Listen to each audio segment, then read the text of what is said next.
The shocking moment my mother interrupted my wedding is something that will forever be etched into my memory with painful clarity, a moment where time seemed to stretch and twist in ways I could never have imagined, where the world I thought I knew fractured in an instant and left me standing amidst chaos, disbelief, and betrayal. It began like any other wedding day I had envisioned for years, a day I had pictured in my mind 1,000 times, a day that was supposed to be the culmination of hope, love, and dreams carefully nurtured since childhood, a day where every detail, the flowers, the music, the vows, the laughter was meant to blend seamlessly into a perfect, unforgettable moment. I had rehearsed the smile I would wear, the words I would speak, the feeling of standing next to the person I had chosen to spend my life with, and I had imagined my mother there, her eyes shining with pride, her hands trembling with happiness, perhaps wiping away a tear of joy. But the reality that unfolded was far from any dream I had held on to. As the ceremony began, as the music swelled and the guests focused their attention on the altar, there was a subtle tension I hadn't noticed, a shift in the air, the way my mother's eyes darted around the room, the slight tremor in her hands, the set of her jaw, as if she were carrying a storm that was about to erupt, and I, blinded by love and anticipation, didn't sense the danger lurking in plain sight. Then, the moment came that no one could have predicted, not even the most prepared among us, when she rose from her seat with a suddenness that made everyone in the hall turn, a motion so deliberate, so commanding, that it stopped the music in its tracks and drew every eye toward her, and in that instant, I felt my heart lurch as a mixture of confusion and fear began to seep in, creeping up my spine and chilling me to the bone. Her voice, when it finally came, was louder than the whispers of the guests, cutting through the quiet murmurs like. Knowing that the bond one had relied on, the love and trust one had assumed was unconditional, had been replaced with something unpredictable, something that demanded a reckoning I had never anticipated. I could hear snippets of her words, fragments that pierced my mind with clarity even amidst the chaos. Accusations, warnings, statements that seemed to undo years of preparation, years of love, years of belief in a future that now seemed uncertain and fragile, and I struggled to process them. To understand how a single human being, my mother, could hold such sway over a moment that I had thought belonged solely to me and the person I had chosen to marry, how she could take a day that was meant to celebrate love and transform it into a stage for conflict, confrontation, and heartbreak. As she stood there, unwavering, I noticed the subtle reactions of others around me, the slight recoil of a bridesmaid, the furrowed brows of my father, the tightening of jaws, the shifting of weight from foot to foot, all small signs of unease and discomfort, indicators that this moment was larger than anyone had anticipated, a rupture in the narrative of celebration that had been carefully constructed over months of planning, and I realized with a sinking feeling that nothing would ever be the same, that the images I had painted in my mind, the expectations I had held, were now fragments scattered across a floor I could not yet navigate, fragments I would have to pick up and reconstruct in a way I had never imagined. The silence that followed her outburst was deafening, heavy with tension, thick with disbelief, a silence that seemed to pulse with energy, a silence that was alive, waiting for someone to move, for someone to speak, for someone to offer an explanation, a justification, a bridge back to normalcy that did not exist, and I found myself standing in the eye of a storm, my mind racing, my emotions whirling, caught between anger, hurt, confusion, and an almost instinctual need to nurtured me, who had raised me, who had held my hand through every scraped knee, every heartbreak, every milestone, could now become the architect of such profound shame, turning what was supposed to be a celebration of love into a theater of conflict, a stage for public humiliation that left me raw, exposed, and unprotected, as if the very foundation of my life had shifted beneath me in a single, terrifying instant. There was a moment, fleeting yet eternal, where I simply could not breathe, where every thought, every memory, every expectation collided in a chaotic storm of disbelief and anguish, and I felt the fragile threads of security I had clung to for so long snap one by one, leaving me standing there in a haze of confusion, unable to comprehend how someone I had trusted implicitly could wield such power over my happiness, and over the lives of everyone I loved and had invited to witness what was meant to be the happiest day of my life. The betrayal cut deeper than words could convey, slicing through the heart of the bond one had always assumed was unbreakable, leaving me to wonder how much of my life had been influenced by hidden resentments, unspoken judgments, and secrets I had never known existed. And I realized that the person I had looked to for guidance and support had chosen this exact moment to reveal herself as something entirely unexpected, something darker, something capable of reshaping my world in ways I had never imagined, leaving me standing amidst the ruins of what I thought was safe and familiar, struggling to make sense of it all in the face of raw, public scrutiny. The humiliation was immediate and suffocating, an invisible weight pressing down on my shoulders, on my chest, on every fiber of my being, magnified by the presence of friends, family, and strangers who had come to celebrate with me, all of whom now bore witness to my mother's dramatic assertion of control, and I could feel the eyes of my partner searching mine, filled with concern. Incomprehensible act that made me question everything I had believed, everything I had cherished, and everything I had taken for granted. The confusion was equally potent, an overwhelming fog that clouded my mind and made it nearly impossible to focus on anything other than the sharp edges of reality I was forced to confront. The music halted, the guests frozen, the officiant paused mid-sentence, and my mother, standing tall and unyielding, had transformed the air itself into a charged battlefield, every molecule vibrating with tension, and I realized that my mind was struggling to process not just what had happened, but what it meant, and what it would mean for the relationships I had relied upon, the plans I had made, and the sense of normalcy I had assumed was my birthright. Humiliation seeped into every corner of my being, an insidious, creeping presence that refused to be ignored, that clung to me like a second skin, coloring my thoughts, my perception, my very identity in ways that made me feel small, exposed, and vulnerable. And I found myself oscillating between anger and despair, between the urge to lash out and the instinct to withdraw, between the desire to confront the injustice and the paralyzing fear of further escalation, knowing that any action I took would be observed, judged, and remembered by all who were present, forever imprinting this moment as a stain on the day I had hoped would be pure and joyful. As the seconds stretched into minutes that felt like hours, I could sense the shifting dynamics of the room, the subtle changes in posture, the quiet intake of breath, the stifled murmurs, the way people leaned in slightly, trying to catch every word, every movement, every nuance, as if they were witnessing not just an interruption of a ceremony but the unraveling of a narrative they had assumed they understood, and I realized that the humiliation was not just internal but external, imposed by circumstance, by witness, by the undeniable spectacle of a mother publicly asserting her dominance in a space meant to honor love, commitment, and unity, and I felt a growing, almost unbearable pressure to respond, to reclaim agency, to assert my dignity in a situation where every instinct screamed that I had been robbed of control, respect, and the sacredness of a moment that was supposed to be mine alone.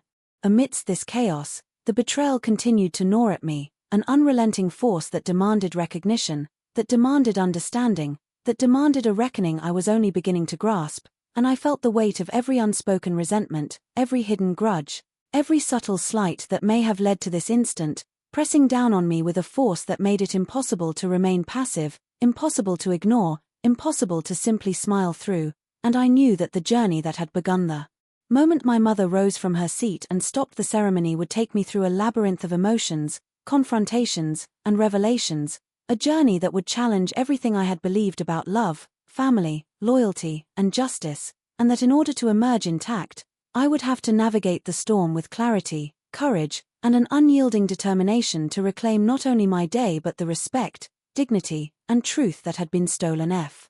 Inexplicable act that made me question my own perception of reality, but as the initial confusion began to settle into a heavy, lingering tension, I started to notice the subtle signs, the glances exchanged between relatives, the whispers that broke like tiny waves against the fragile calm of the room, and the almost imperceptible tightness in my mother's jaw, all of which hinted at something far larger, far darker, than a simple disagreement over a wedding arrangement. The secrets had been there all along, concealed beneath layers of normalcy and polite smiles, hidden in conversations that seemed innocuous at the time, small acts of omission, comments that carried double meanings, and moments that I had brushed aside in my eagerness to believe in the good, in the bond of family, in the love I had always assumed was unconditional. And now, in this single, devastating moment, they all began to unravel, exposing a network of grudges, jealousies, and simmering resentment that had remained dormant until it found a way to explode in the most public and humiliating manner imaginable.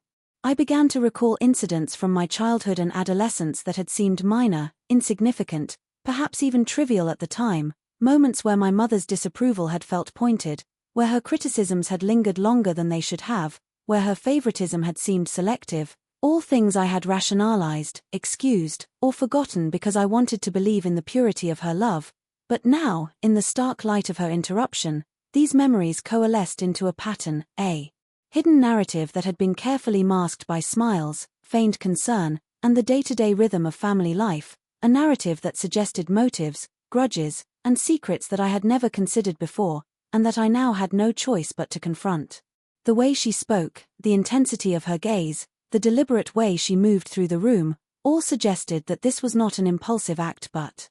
histories that had been operating beneath the surface of every gathering, every holiday, every casual conversation. There were names and incidents I had never connected, grudges I had never recognized, old wounds that had never fully healed, rivalries that had been disguised as playful teasing, all coming to life in this single, charged moment, as if the universe had chosen my wedding to lay bare the truth in the most dramatic, undeniable way possible, forcing me to see my family for what it truly was, not the idealized version I had carried in my mind, but a network of complex human emotions, power, struggles, and hidden agendas that had been shaping my life in ways I had never noticed. I noticed the subtle shifts in tone and expression, the way my mother's words seemed to carry references to past events, veiled accusations, and insinuations that only made sense if you knew the history, the private tensions that had been simmering for years, and I understood, with a sinking realization, that my mother had chosen this moment because it gave her maximum power, maximum visibility, maximum impact, because she knew that in front of witnesses, in front of the people who mattered most, she could assert control, command attention, and force acknowledgement of grievances that had been ignored or minimized for too long. And as I stood there, frozen yet aware, I began to piece together the stories I had heard in passing, the rumors that had circulated quietly, the confessions shared in hushed tones, all converging in this instant, forming a mosaic of familial tension that had been carefully hidden, and yet now revealed in stark, undeniable clarity, like cracks appearing in the polished surface of a mirror, reflections of truths that had been carefully obscured but could no longer be denied. The humiliation of being at the center of this revelation was compounded by the knowledge that these secrets had been orchestrated, that the moment was crafted with precision, that my wedding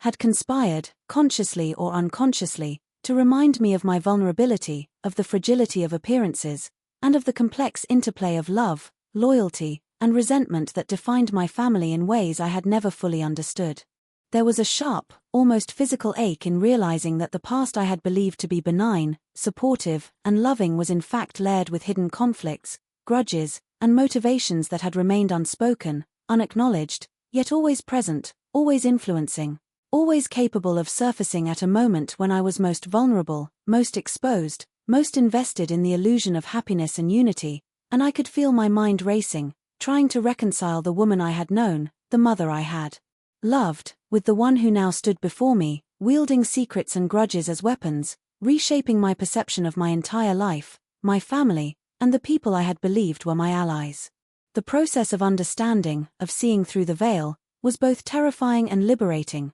forcing me to confront the uncomfortable reality that love does not always equate to loyalty, that familial bonds do not always guarantee support, that hidden resentments can fester for years before revealing themselves in moments designed to inflict maximum impact, and that the path forward would require not only resilience and courage but also a willingness to see clearly, to question assumptions, and to acknowledge that the family I thought I knew had depths, shadows, and motives I had never imagined, and that navigating this revelation would demand a strength I was only beginning to understand I possessed. And in that charged atmosphere, with every eye on us, every whisper amplifying the tension, every heartbeat echoing like a drum in my chest, I realized that this was not simply about a wedding, or a single act of interruption, or even the immediate humiliation, but about uncovering the truths that had been carefully hidden, about confronting the grudges that had sighed.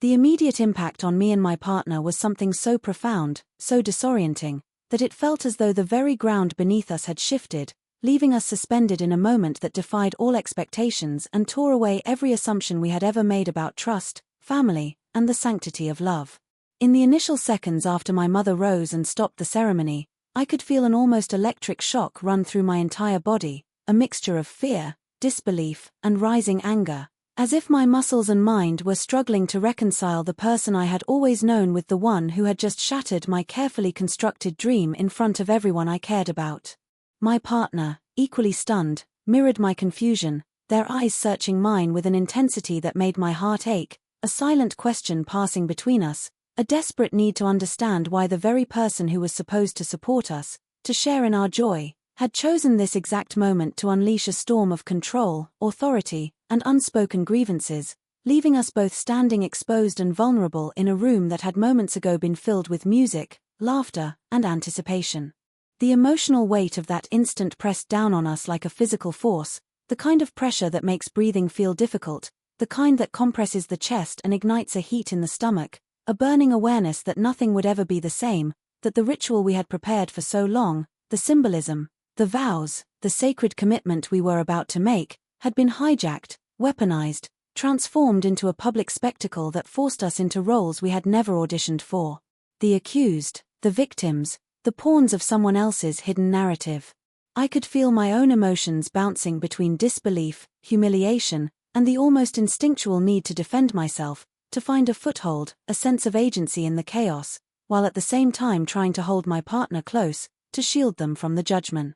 Forced to confront not just the embarrassment of the moment, but the sudden awareness that our union, which we had imagined as a fortress of love, had been intruded upon by forces beyond our control, forces that demanded acknowledgement, attention, and reckoning, and that the choices we made in the seconds and minutes that followed would shape not only the rest of that day but the trajectory of our relationship, our sense of safety, and our capacity to trust not just our family but the very world we were stepping into together. I remember the way my mind raced, trying to catalogue every possible reaction, every possible outcome, every potential response that could protect us, defend our dignity, and assert our right to this moment, yet everything seemed simultaneously inadequate, futile in the face of such a dramatic and public act, and I felt an almost dizzying swirl of emotions, anger at the betrayal, shame at the public spectacle, disbelief at the audacity, fear of what this revelation might mean for our families. Perception of us, and a simmering determination to reclaim our narrative, to ensure that despite the chaos, we would not be defined by someone else's resentment or hidden motives. There was also a moment of silent, shared grief between my partner and me, an understanding that the life we had envisioned, starting with this day, this ceremony, had been irrevocably altered, and yet in that grief lay the seed of resolve, a recognition that though the ground had shifted beneath us, we could choose how to respond, that the way forward required both courage and clarity, and that our love, our commitment, and our ability to support each other were the only constants we could rely upon amidst the whirlwind of secrecy, resentment, and public scrutiny. I could feel the tension radiating outward, a palpable pressure in the room that affected every interaction, every whisper, every glance, and it became clear that the impact of my mother's actions extended far beyond the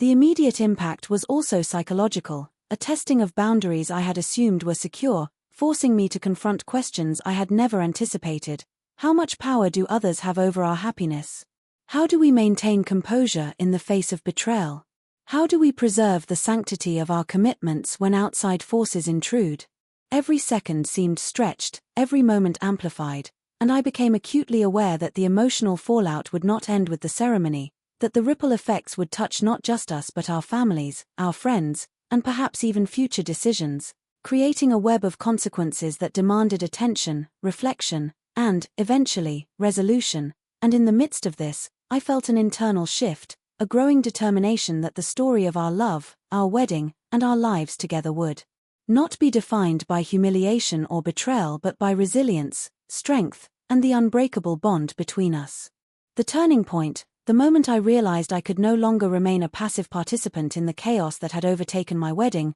was a subtle shift that began deep within me, almost imperceptible at first, a flicker of awareness that grew into a roaring insistence, a voice demanding recognition, action, and reclaiming of the dignity that had been so violently stripped away, and it was in that instant that I understood the true power of agency, the realization that though my mother's betrayal had disrupted the ceremony, humiliated me publicly, and exposed hidden family grudges, it did not have to define the outcome of my life, my relationships, or my sense of self, and that I could choose to respond not with passive submission but with calculated determination, clarity of purpose, and a readiness to face the truths that had been long concealed. As I stood there, heart pounding, chest tight with a mixture of fear, adrenaline, and indignation, I could feel the emotional fog beginning to lift, revealing a landscape of opportunity amid the W.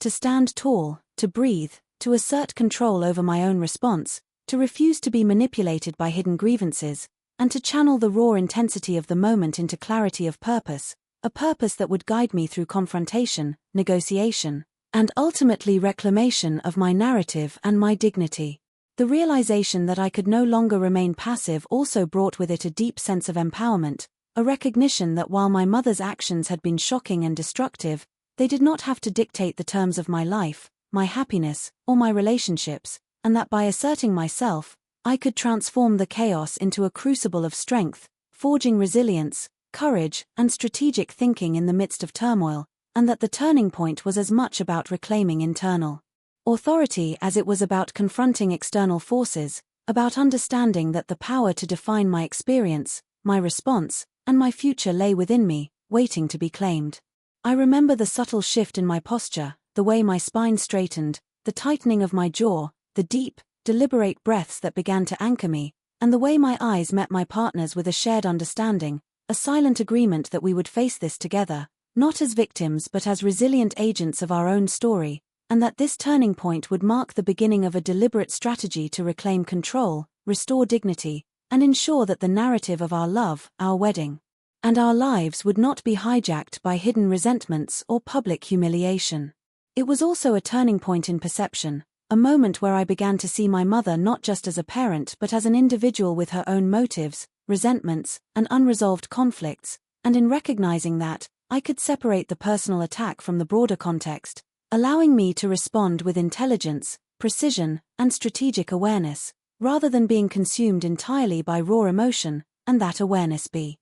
clarity. I found the blueprint for response, the strategic insight that would allow me to navigate confrontation with intelligence, confront resentment with assertiveness, and reclaim not only my wedding day but the dignity, respect, and narrative that had been challenged, and I realized that this turning point, this subtle shift from victimhood to empowerment, was the first step in a larger journey, a journey of resilience, understanding, and eventual reclamation that would transform the shock and betrayal into a foundation of strength and agency, guiding me through the complexities of human relationships, family dynamics, and the art of reclaiming power when it has been taken in the most public and personal of ways. And my journey toward confronting the betrayal and reclaiming control began in the aftermath of that shocking, devastating interruption, a moment that left me shaken, humiliated, and questioning every assumption I had ever made about love, family, and trust, and yet it also sparked a fire within me, a determination that would not allow me to remain a passive participant in a narrative hijacked by someone else's resentments,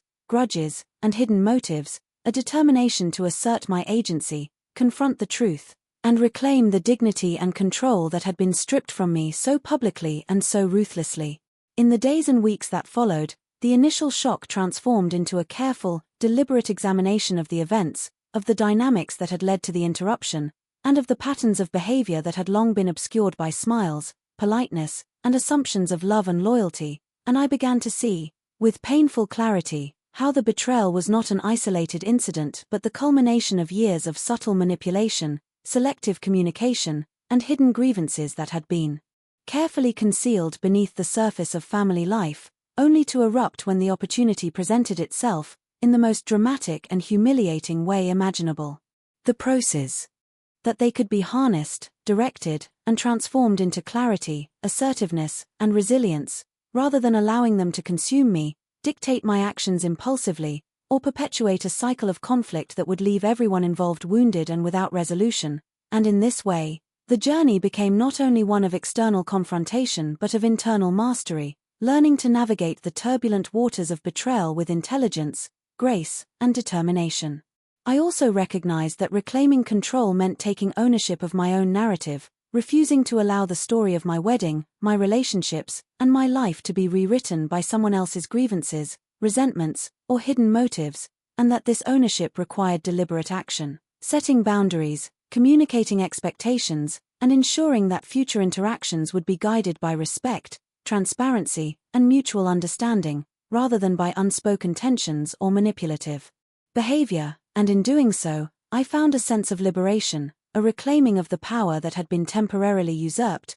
and a renewed ability to define the course of my own life. As I confronted the betrayal, I also began to see opportunities for resolution and reconciliation, recognizing that understanding the motives, fears, and resentments underlying my mother's actions could provide insight into preventing future disruptions, repairing damaged relationships, and establishing a foundation for healthier interactions moving forward, and that reclaiming control was not merely about asserting authority but about creating conditions in which trust, respect, and clear communication could be restored or redefined, allowing me to reclaim my emotional stability, my dignity, and my capacity to celebrate life's milestones without fear of sabotage or humiliation. The journey required patience, strategic thinking, and the courage to remain calm and composed in moments charged with emotional intensity, to listen as well as speak.